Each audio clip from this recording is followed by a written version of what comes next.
الحمد لله نحمده ونستعينه ونستغفره ونؤمن به ونتوكل عليه ونعوذ بالله من شرور أنفسنا ومن سيئات أعمالنا من يهده الله فلا مضل له ومن يضلله فلا هادي له ونشهد أن لا إله إلا الله وحده لا شريك له ونشهد أن سيدنا وسندنا ومولانا محمدا عبده ورسوله صلى الله تعالى عليه وعلى آله وأصحابه أجمعين. أما بعد فأعوذ بالله من الشيطان الرجيم. بسم الله الرحمن الرحيم.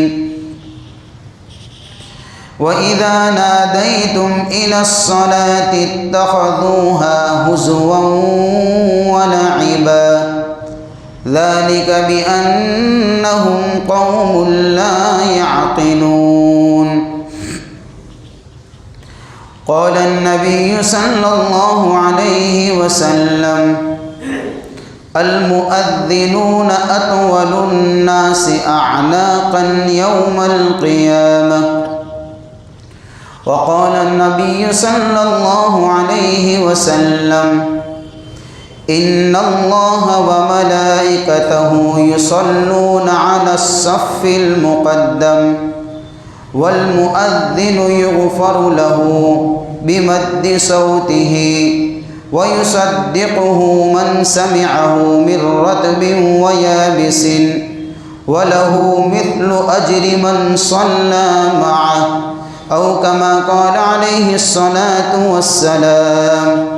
صدق الله مولانا العظيم وصدق رسوله النبي الكريم ونحن على ذلك لمن الشاهدين والشاكرين والحمد لله رب العالمين.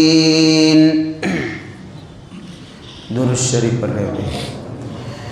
اللهم صل على سيدنا محمد النبي الأمي وعلى آله وبارك وسلم. اللهم صل على سيدنا محمد النبي الأمي وعلى آله وبارك وسلم. اللهم صل على سيدنا محمد النبي الأمي وعلى آله وبارك وسلم.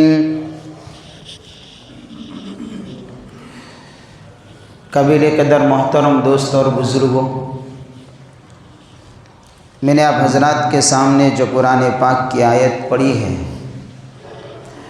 اور حضور پاک صلی اللہ علیہ وسلم کے فرامین میں سے 2 فرامین آپ کے سامنے پڑے ہیں، جس کے اندر اذان کی فضیلت اور مؤذن کے مقام اور مرتبے کو بیان کیا گیا ہے. آج کے ماحول میں اذان جیسے عظیم عمل کو سمجھنے کی ضرورت ہے. نماز سے پہلے جو بلند آواز سے جو کلمات کہے جاتے ہیں، انہی کلمات کا نام اذان ہے. کس طریقے سے نماز سے پہلے اذان کی مشروعیت ثابت ہے، اس کا کیا واقعہ پیش آیا، اس کو بھی مختصر انداز میں آپ کے سامنے رکھنے کی کوشش کرتا ہوں میں.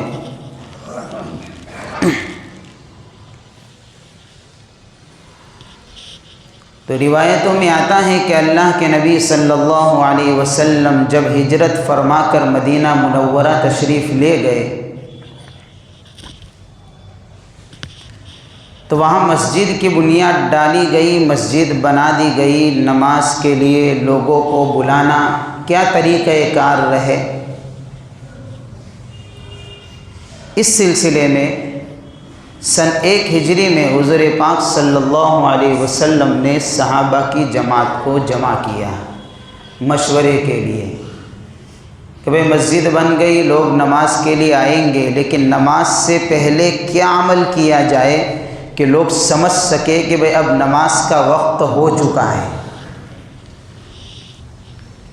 صحابہ کو مشورے کے لیے بلایا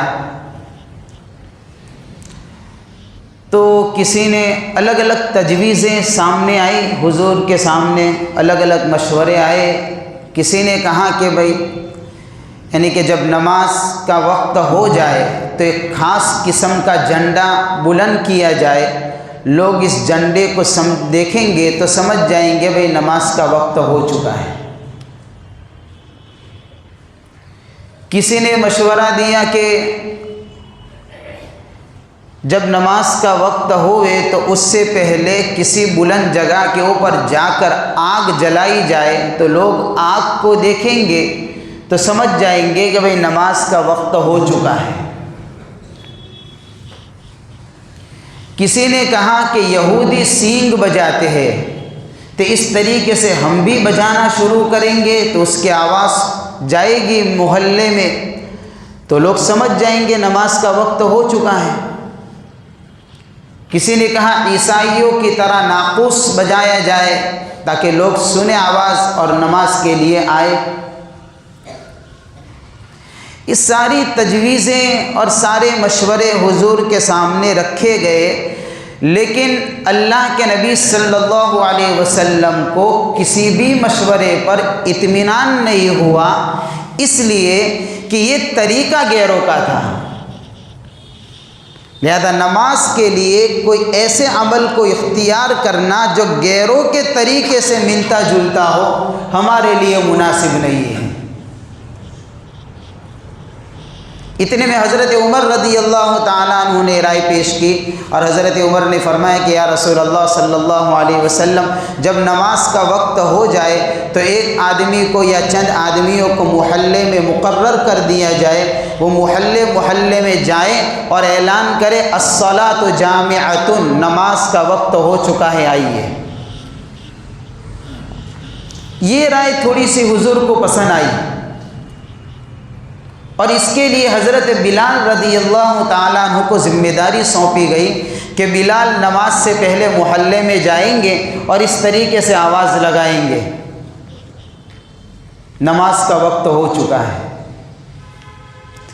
ابھی عمل نہیں ہوا تھا اور آپ فکر مند تو پھر بھی تھے کہ چاہے یہ رائے آئی ہے اور اس کے اوپر عمل کیا جا رہا ہے، لیکن کوئی ایسی چیز ہونی چاہیے کہ جس کی وجہ سے دل مطمئن ہو جائے۔ آپ فکر مند تھے۔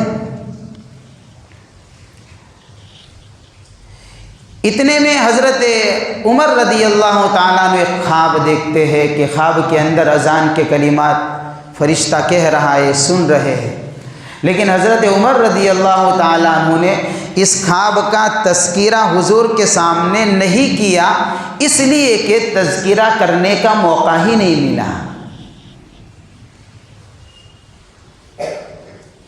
اتنے میں عبداللہ بن زید بن عبد ربہ رضی اللہ تعالیٰ عنہ ایک صحابی ہے، وہ بھی سیم خواب دیکھتے ہیں جو حضرت عمر رضی اللہ تعالیٰ عنہ نے دیکھا ہے۔ انہوں نے رات میں خواب دیکھا، وہ اذان کے کلمات سنے، تہجد کے وقت حضور کی خدمت میں پہنچے ہیں اور اپنے خواب کو بیان کیا ہے۔ اللہ کے نبی صلی اللہ علیہ وسلم نے فرمایا کہ بالکل یہ اللہ کی طرف سے ایک اشارہ ہے، چنانچہ اس پر عمل کیا جائے۔ اب کون کہے اذان کے کلمات؟ تو عبداللہ بن زید جنہوں نے خواب دیکھا تھا وہ بیمار چل رہے تھے، روایتوں میں آتا ہے، اور ان کے اندر اتنی طاقت نہیں تھی کہ بلند آواز سے کلمات کہے، تو حضرت بلال رضی اللہ تعالیٰ عنہ کو حضور پاک صلی اللہ علیہ وسلم نے مقرر فرمایا اور ساتھ میں عبداللہ بن زید کو کھڑا کیا اور یوں کہا حضرت عبداللہ بن زید سے کہ تم بلال سے کہو ایک ایک کلمہ کہ کیا کیا کہنے کا ہے، بلال اذان دیں گے۔ تو حضرت عبداللہ بن زید رضی اللہ تعالیٰ عنہ پاس میں کھڑے حضرت بلال کے پاس، اور حضرت بلال نے پھر تہجد کے وقت وہ اذان کے کلمات بڑی شاندار آواز میں بلند آواز سے کہے، بڑی سریلی آواز تھی حضرت بلال رضی اللہ تعالیٰ عنہ۔ جب یہ آواز سنی لوگوں نے محلے کے اندر، حضرت عمر رضی اللہ تعالیٰ عنہ نے بھی سنا تو ان کو سمجھ گئے کہ یہی خواب تو میں نے دیکھا تھا، چنانچہ وہ اسی وقت بھاگے ہوئے آئے اور حضور سے آ کر کہا یا رسول اللہ یہ خواب تو میں نے بھی دیکھا ہے، اور میں نے تو آج ہی تو خواب کا یعنی کہ پتہ چلا، میں اس کے 20 دن پہلے یہ خواب دیکھ چکا ہوں۔ حضور نے حضرت عمر سے فرمایا عمر پھر بتایا کیوں نہیں؟ کہ اس لیے نہیں بتایا کہ کہیں ایسا نہ ہو حضرت عبداللہ بن زید کو کہ میں مجلس میں بتا رہا ہوں تو عمر بھی بتانے آ گئے تو میری فضیلت یہ چھیننا چاہتے ہیں۔ تو میں نے ان کے احترام کے اندر اور ان کے دل کو دکھ نہ ہوئے اس کے لیے میں نے یہ کلمات کا اظہار مجلس میں آپ کے سامنے نہیں کیا ہے، کیونکہ جب حضرت عبداللہ بن زید نے اپنا خواب بیان کیا تھا اس وقت صحابہ کا مجمع موجود تھا تہجد کے وقت۔ ہماری طرح تو نہیں تھا بھائی کہ مسجد میں سناٹا ہوئے صرف مؤذن کے علاوہ کوئی نظر ہی نہ، وہ تو صحابہ کا مجمع تھا۔ تو حضرت عمر نے کہا کہ میں نہیں چاہتا تھا کہ عبداللہ بن زید کو تکلیف ہوئے اور ان کی فضیلت کو چھینوں، اس لیے میں نے ذکر نہیں کیا۔ تو اس طریقے سے نماز کے لیے اذان کی مشروعیت قائم ہوئی، اور پھر اس کے اوپر بڑے بڑے فضائل بیان فرمائے، اور سب سے پہلے مؤذن جو بنے رسول اللہ صلی اللہ علیہ وسلم کے دربار کے اندر وہ حضرت بلال رضی اللہ تعالیٰ عنہ تھے۔ یہ اعزاز اور یہ شرف بلال کو حاصل ہوا اور پوری زندگی اس خدمت کے اوپر لگے رہے، اور بلال کی اذان تو بلال ہی کی اذان تھی۔ حضور کے دنیا سے پردہ فرمانے کے بعد ایک مرتبہ جب بلال نے مدینہ میں آ کر اذان دی ہے، مدینہ کے لوگ گھروں سے نکل چکے تھے، وہ کیفیت سے اذان دیتے تھے کہ علماء نے لکھا ہے کہ اس وقت یہ نعرے بھی لگنے لگے جب حضور دنیا سے پردہ فرما گئے تھے کہ بلال کی آواز تو سنائی دی، رسول اللہ نظر نہیں آئے۔ کیفیت تھی بلال رضی اللہ تعالیٰ عنہ کی اذان دینے کی۔ اس طریقے سے اذان کی مشروعیت ہوئی ہے، اور اللہ تعالیٰ نے پھر قرآن میں حکم فرمایا، اور کیا فرمایا؟ وَإِذَا نَادَيْتُمْ إِلَى الصَّلَاةِ اتَّخَذُوهَا هُزُوًا وَلَعِبًا ذَلِكَ بِأَنَّهُمْ قَوْمٌ لَا يَعْقِلُونَ۔ جب تم نماز کے لیے پکار لگاتے ہو یعنی اذان دیتے ہو، وَإِذَا نَادَيْتُمْ إِلَى الصَّلَاةِ اتَّخَذُوهَا هُزُوًا وَلَعِبًا، تو دشمن ہوتے ہیں جو اس اذان کی آواز سے چیڑتے ہیں، جن کو اذانیں پسند نہیں ہے اور یہ صدائے توحید بلند ہوتی ہے جو ان کے کانوں میں پہنچتی ہے تو ان کے کانوں کے پردے اس توحید کی صدا کو سن نہیں سکتے ہیں، تو ان کے دل اندر سے ایسے بے چین اور بے قرار ہو جاتے ہیں، ایسے بے قابو ہو جاتے ہیں کہ اذان کی آواز سے سن کر اذان کے کلمات کو مذاق بناتے اور کھیل بناتے ہیں۔ ان کو برداشت نہیں ہوتی ہے توحید کی صدا۔ ایسا کیوں کرتے ہیں؟ ذالک بأنہم قوم لا یعقلون، اس لیے کرتے ہیں کہ دماغوں میں ان کے پاس عقل نہیں ہے۔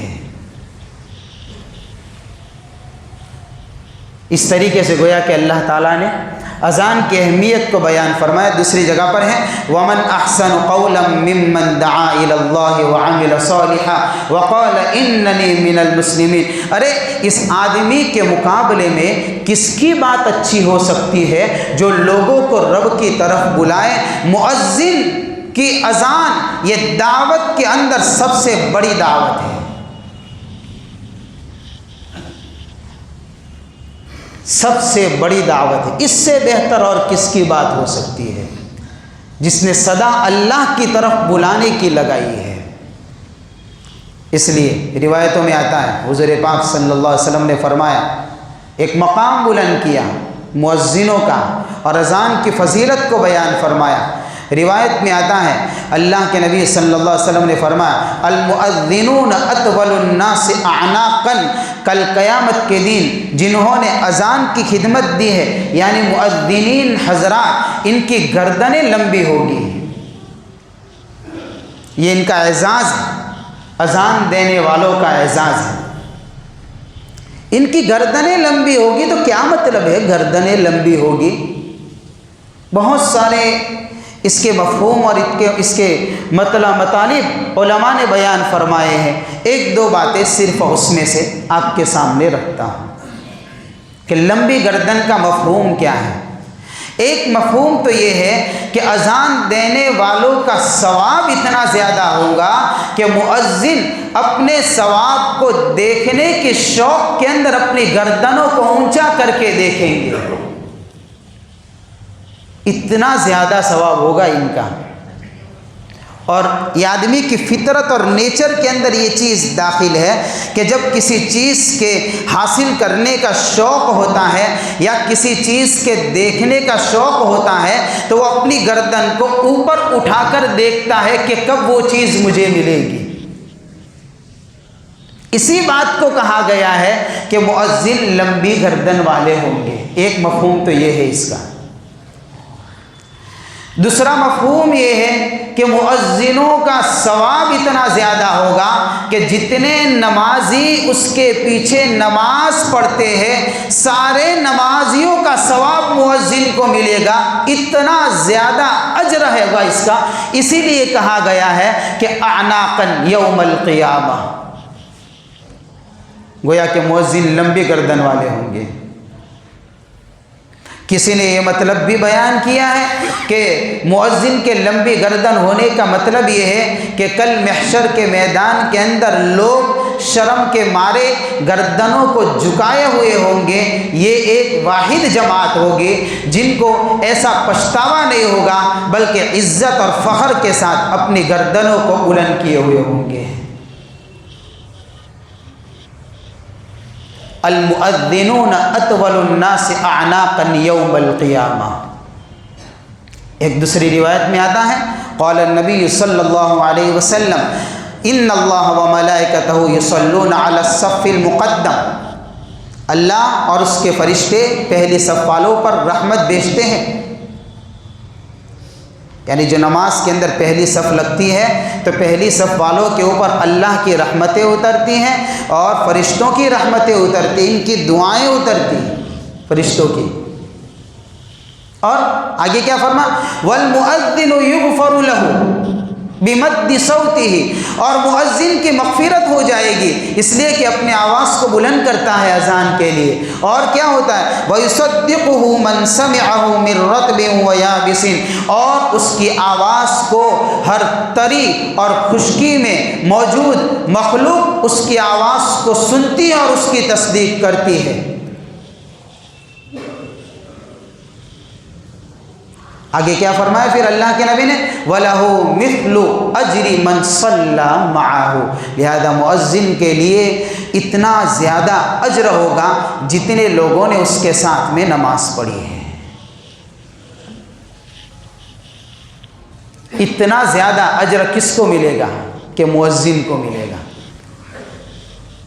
اس لیے حضرت عبداللہ بن مسعود رضی اللہ تعالیٰ عنہ فرمایا کرتے تھے کہ اگر میں مؤذن ہوتا تو اچھا تھا، مؤذن ہوتا تو نہ مجھے حج کی ضرورت تھی، نہ عمرے کی ضرورت تھی، نہ جہاد کی ضرورت تھی، اس لیے کہ مؤذن کا ثواب ہی اتنا ہے کہ سب کچھ اسی میں آ جاتا ہے۔ اتنے بڑے جلیل القدر صحابی کہتے ہیں کہ نہ حج کی ضرورت، نہ عمرے کی ضرورت، نہ جہاد کی ضرورت۔ بھئی کیوں؟ مؤذن کا ثواب جتنا ہے۔ اور حضرت عمر رضی اللہ تعالیٰ عنہ تو فرماتے تھے کہ اگر میں مؤذن ہوتا تو میری آرزو اور میری تمنا پوری ہو جاتی۔ کیا آرزو؟ کہ وہی آرزو کہ بھئی عبادت کیوں کرتا ہے بندہ؟ کہ اللہ مغفرت کر دے، اللہ کے یہاں سے بخشش مل جائے۔ تو میری آرزو پوری ہو جاتی، مجھے راتوں میں نہ جاگنے کی پھر ضرورت تھی نفلی عبادت کے لیے، اور نہ دین میں نہ نفلی روزوں رکھنے کی ضرورت تھی، اس لیے کہ اگر مؤذن ہوتا تو بخشش تو مجھے مل ہی جاتی۔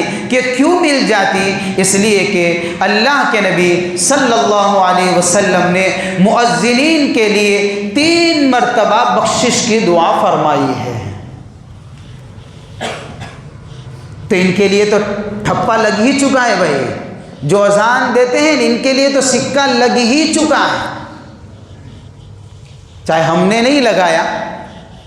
ہم تو 1 منٹ دیر سے ہو جاوے تو پتہ نہیں ڈنڈے لے کر اگر بس چلے تو اس کے پیچھے بھاگے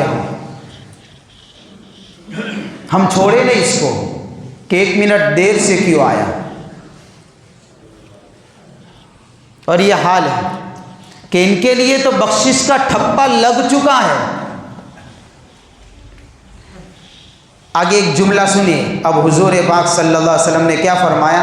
حضرت عمر فرماتے ہیں یا رسول اللہ صلی اللہ علیہ وسلم ہمارے لیے بھی دعا فرما دیتے۔ تو کلا یا عمر، ہرگز نہیں اے عمر، یعنی ایک خاص مقام ہے اس کا، مؤذن کا، اس لیے ان کے لیے دعا ہوئی۔ آگے کا جملہ سنیے جو ہماری دکھتی رگ پر رسول اللہ نے ہاتھ رکھا ہے۔ اللہ کے نبی صلی اللہ علیہ وسلم نے فرمایا سنیے عمر، ایک وقت آئے گا کہ اذان غریب لوگ دیں گے، کوئی ویلیو نہیں ہوگی لوگوں میں۔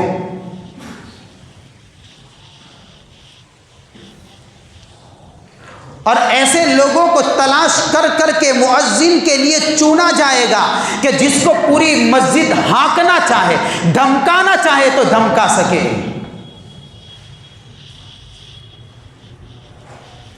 یہ حال ہو جائے گا۔ اور یہی وجہ ہے کہ ہمارے دلوں کے اندر سے اذان کی بھی قیمت نکل چکی ہے اور مؤذن کی بھی قدر نکل چکی ہے۔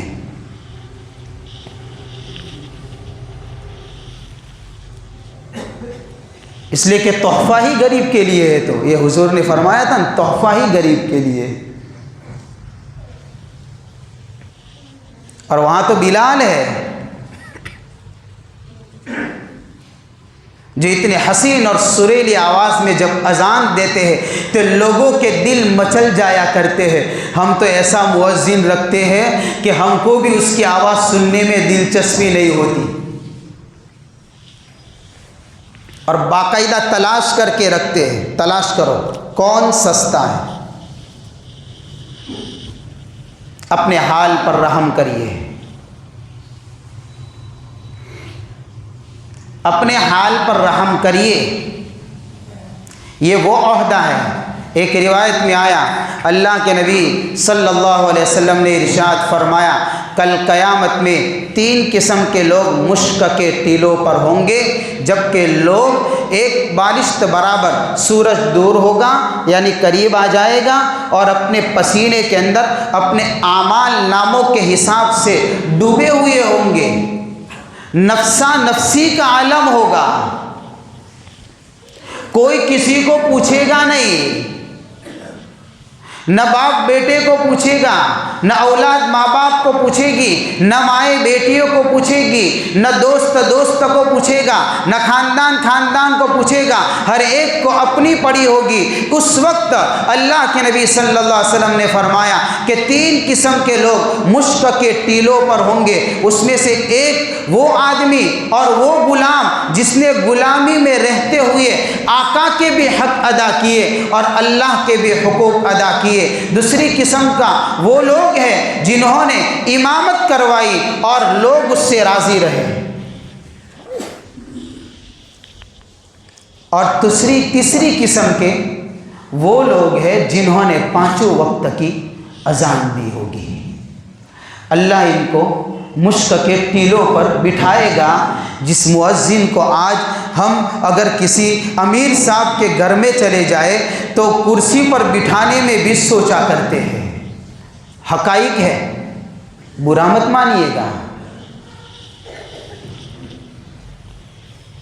یہ وہ حقیقتیں بیان کرتا ہو جو آج ہمارے سماج کے اندر پائی جاتی ہیں، اور مستقل نگاہیں ریسرچ کرتی ہے اس کے اوپر۔ مؤذن کیا کرتا ہے، کتنے بجے آیا، کہاں گھومتا ہے، کیا کھاتا ہے، یہی راستہ ملا ہم کو، دوسرا کوئی راستہ ہی نہیں تھا ہمارے پاس۔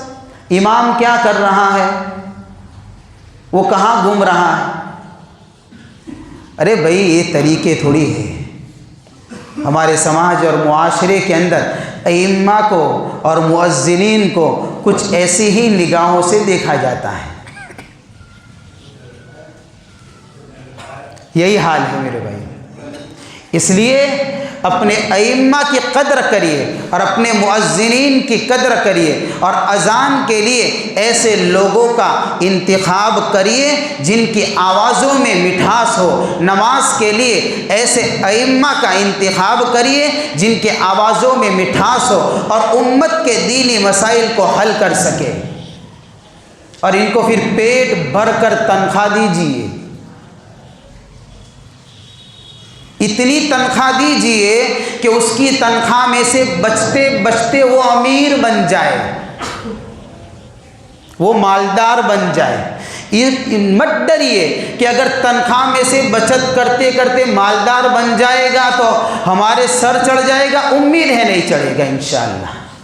اس کو مالدار بنا دیجئے،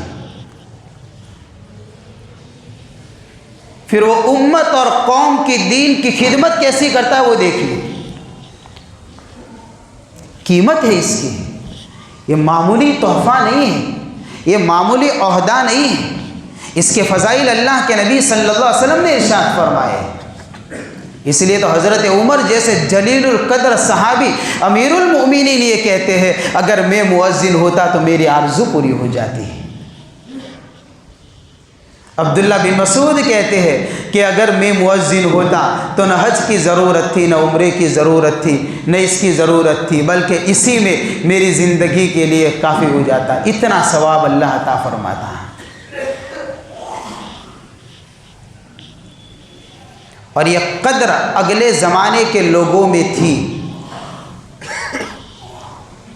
پہلے زمانے کے لوگوں میں یہ قدر تھی، اذان کی قدر تھی، مؤذن کی قدر تھی، لوگ ان کے سامنے احترام سے پیش آتے تھے، اکرام سے پیش آتے تھے۔ ایک جگہ کے اوپر ہمارے ساتھی بتا رہے تھے کہ ایک مرتبہ بڑی مسجد تھی، یہ حقیقت ہے واقعہ، جو انہوں نے لائیو دیکھا ہے وہ، ایسے تو کئی واقعات دیکھ لیے لیکن ایک واقعہ سنا دوں۔ مؤذن صاحب اذان کے لیے آئے تو ذرا 1 منٹ دیر ہو گئی تھی اذان کی، اب اتنے میں ایک صاحب آئے، اذان دے رہے تھے، مؤذن کے پیچھے ہی کھڑے ہو گئے ادب لگا کر، انتظار کر رہے تھے کہ جب یہ اذان ختم کرے تو ان کو پوچھو کہ 1 منٹ دیر کیوں ہوئی ہے۔ تو مؤذن صاحب نے اذان ختم کر دی، اب انہوں نے تو سنانا شروع کر دیا، کہاں گئے تھے، 1 منٹ دیر سے اذان دی ہے، یہ ہے وہ ہے۔ اتفاق سے ایسے کہ ایک بہت بڑے ذمہ دار عالم بھی آ گئے،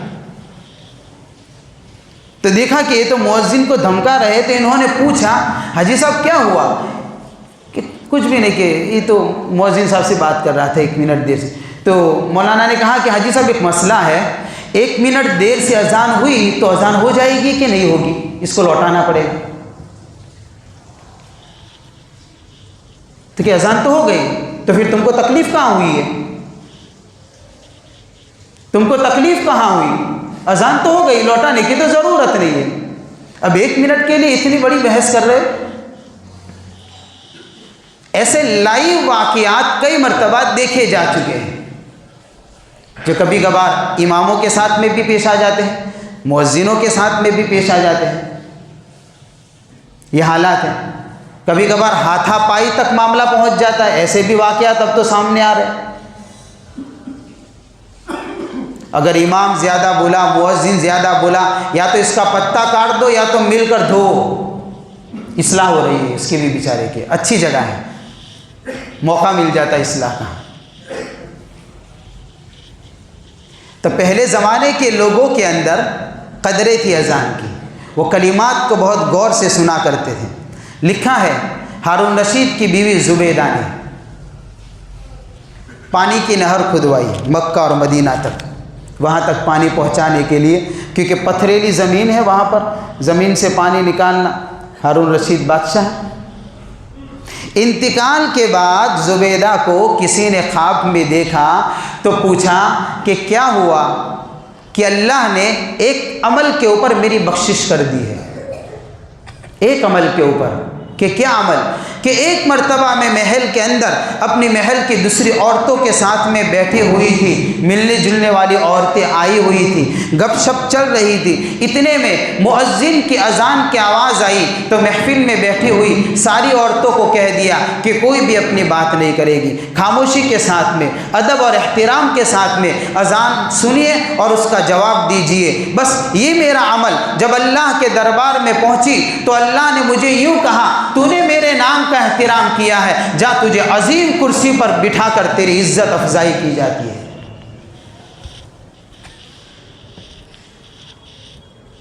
اس کو ایسی جنت کی اعلیٰ اور عمدہ کرسی پر بٹھایا تھا.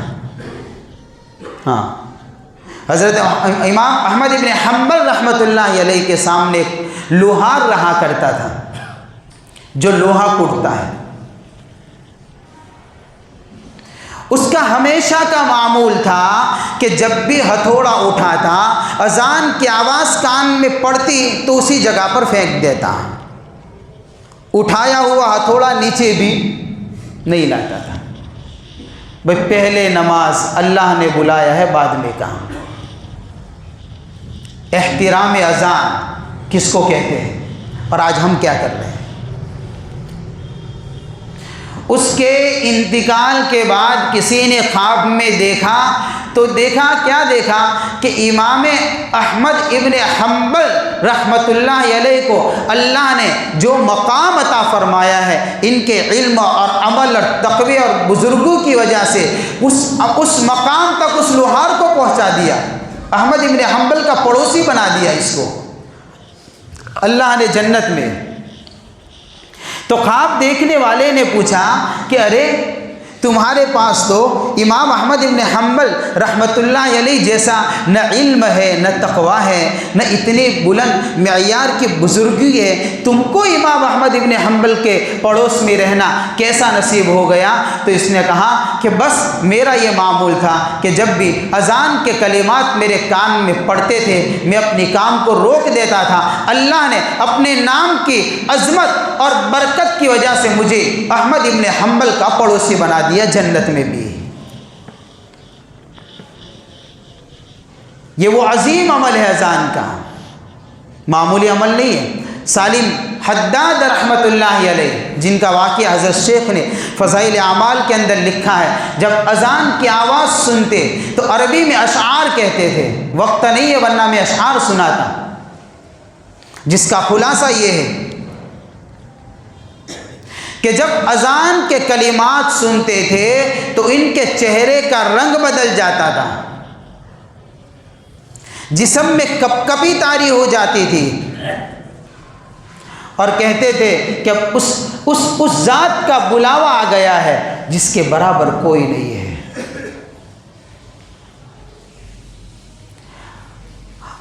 اس کی تجلی کو دیکھ لیا جائے تو اسی شوق میں بندہ مر جائے. رنگ متغیر، چہرہ بدل جاتا، جسم میں کپ کپی ہو جاتی، اذان کی آواز سنتے آتے اور اس طریقے سے اشعار پڑھتے، پھر اطمینان سے وضو کرتے اور جس جگہ پر نماز پڑھنی ہوتی اس جگہ پر آتے ہیں. یہ اذان کا احترام ہے. اس کے بالمقابل ایک دو واقعے سنا دو اذان کی بے حرمتی کرنے کا انجام. وَإِذَا نَادَيْتُمْ إِلَى الصَّلَاةِ اتَّخَذُوهَا هُزُوًا وَلَعِبًا ذَلِكَ بِأَنَّهُمْ قَوْمٌ لَّا يَعْقِلُونَ. اللہ فرماتے ہیں کہ جب تم پکارتے ہو لوگوں کو، یعنی کہ اذان کے لیے، نماز کے لیے لوگوں کو پکارتے ہو، تو بہت سارے لوگ ایسے ہیں کہ اس اذان کو مذاق بناتے، کھیل بناتے. کیوں بناتے؟ ذَلِكَ بِأَنَّهُمْ قَوْمٌ لَّا يَعْقِلُونَ، اس لیے کہ ان کے دماغوں کے اندر عقل نام کی کوئی چیز نہیں ہے.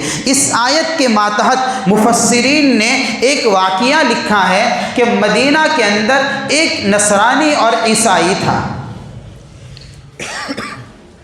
اور اس کو اذان سے بڑی چیڑ تھی.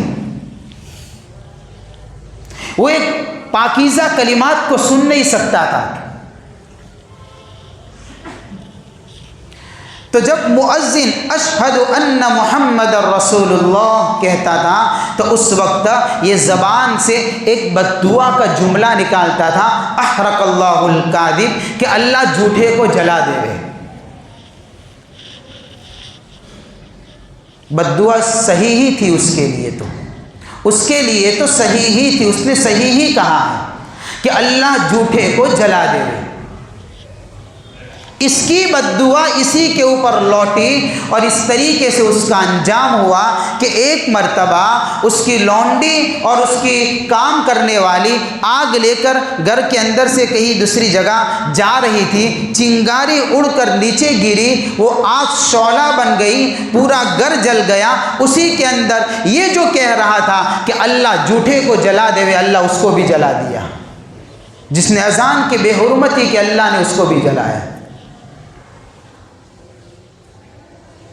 اور اذان کے کلمات کو سننا اور کہنا، حضرت ابو محذورہ رضی اللہ تعالیٰ عنہ ایک صحابی رسول صلی اللہ علیہ وسلم ہے. غزوہ حنین کا موقع ہے، آپ علیہ الصلوۃ والسلام صحابہ کے مجمع کے ساتھ میں واپس تشریف لا رہے تھے. راستے میں نماز کا وقت ہو گیا. حضور پاک صلی اللہ علیہ وسلم نے صحابی کو اذان کا حکم دیا کہ اذان کہو. ابو محذورہ بچے تھے، دوسرے بچوں کے ساتھ میں اس جگہ کے اوپر کھیل رہے تھے. وہ تو یعنی کہ کوئی مسلمان تو تھے نہیں، لیکن انہوں نے یہ جو مؤذن اس وقت اذان کہہ رہے تھے، ان کے کلمات کو ابو محذورہ نے سنا تو انہوں نے بڑی بہترین دلکش آواز کے اندر وہ اذان کے کلمات وہ بھی ساتھ ساتھ میں بولنے لگے، جیسے بچے نقل کرتے ہیں. اور بڑی سریلی آواز تھی. حضور نے ان کی آواز کو سن لیا. اذان کے بعد ان کو بلایا. اتنے یعنی کہ چھوٹے بچے بھی نہیں تھے کہ بات کو نہ سمجھ سکیں، سمجھدار تھے. بلایا اور ابو محذورہ سے کہا کہ پھر سے کہیے وہ کلمات. اب ابو محذورہ تو مومن تو نہیں تھے اس وقت، اس لیے پھر سے وہ کلمات کہنا ان کے لیے مشکل ہو گیا کہ پھر سے کیسے کہوں، میں تو مسلمان نہیں. اللہ کے نبی صلی اللہ علیہ وسلم نے کہا کہ کہو پھر سے کلمات. اب ابو محذورہ نے بڑے بہترین اور میٹھی آواز کے اندر جو اذان کے کلمات کہے، اللہ کے نبی صلی اللہ علیہ وسلم نے اس کے بدلے میں ان کو چاندی ہدیہ کی تھی. حضور کا عمل بتا رہا ہے کہ مؤذن کی قیمت کیا ہے. ابھی تو مؤذن نہیں بنے ہوئے، چاندی ہدیے میں دی تھی. ہم کتنا دیتے ہیں؟ 4,000 5,000. اور یہ بھی ہم پھر کہتے بھی ہیں کہ بہت زیادہ تنخواہ ہے امامت کی، مؤذن کی بہت زیادہ. عجیب حال ہے. ہم پتہ نہیں کس لوجک کو لے کر 2023 میں چل رہے ہیں. کون سی دلیل ہے ہمارے پاس کہ 4 اور 5,000 بہت بڑی رقم ہے؟ امامت کی رقم بہت بڑی، کون سی لوجک ہے ہمارے پاس؟ کیا دلیل ہے اس کی؟ اور یہاں چاندی ہدیے میں دی جا رہی ہے. یہ واقعہ ہے صحابی رسول کا. یہ کیفیت بدلی ابو محذورہ کی کہ کلمہ پڑھا ہے، مسلمان ہوئے، پوری زندگی اذان کی خدمت دی ہے. ہمارے تو مؤذن ہی نہیں ٹکتے، کوئی رہے تو ٹکے نہیں، اس لیے کہ اس کے ساتھ میں بھی بیچارے کا پیٹ لگا ہوا ہے. وہ جب تک مجبور تھا تب تک رہا، پھر اس کے لیے راستہ کھلا تو السلام علیکم، بات ختم. بھئی آپ اتنا پیسہ دیجئے نا کہ وہ ٹکٹ جاوے، مسئلہ ہی ختم ہو جائے. ہر جگہ پر جب ہم خرچ کرتے ہیں تو ان دو عہدوں پر ہم کیوں خرچ نہیں کر سکتے؟ اور یہ ساری باتیں میں روایتوں کی روشنی میں کر رہا ہوں، اور موجودہ بڑے بڑے علماء کرام کی باتیں بھی یہی ہے کہ اپنے اماموں کو، اپنے مؤذنوں کو اتنی پیٹ بھر کر علماء کو تنخواہ دو کہ اطمینان سے قوم کے لیے دین کی خدمت کر سکے. حضرت مفتی سعید صاحب دامت رحمت اللہ علیہ ہم کو سبق میں ایک جملہ کہا تھا کسی بات کے اوپر کہ امام کو اتنی تنخواہ دو کہ 4 رکعت نماز اطمینان سے پڑھا سکے. وہ نماز کے اندر اپنے گھر کا خرچہ نہ گینے، اتنی تنخواہ دو کہ وہ 4 رکعت نماز اطمینان سے پڑھا سکے. حضرت مفتی سعید صاحب رحمۃ اللہ علیہ نے بات کہی تھی سبق کے اندر. تو خیر میرے بھائیو، یہ اذان جیسی عظیم فضیلت ہے، اس کا بہت بڑا عمل ہے. کیا کرے ہم جب اذان ہوئے اپنے کاموں کو چھوڑنے کے عادی بنے، اذان کا جواب دینے کے عادی بنے، اور اذان کے بعد کی دعا پڑھے. کیا ملے گا؟ اللہ کے نبی نے فرمایا جو اذان کے بعد کی دعا پڑھے گا میں اس کے لیے سفارش کروں گا. اتنی بڑی فضیلت ہے. ایک دوسری جگہ پر دوسری دعا آئی کہ کوئی اذان کے بعد کہیں اشہد ان لا الہ الا اللہ وحدہ لا شریک لہ واشہد ان محمدا عبدہ ورسولہ رضیت باللہ ربا وبالاسلام دینا وبمحمد النبی صلی اللہ علیہ وسلم. اگر کوئی اذان کے بعد یہ دعا پڑھے گا اللہ اس کے گناہوں کو معاف کر دے گا. یہ معمولی عمل نہیں ہے، بہت بڑا عمل ہے.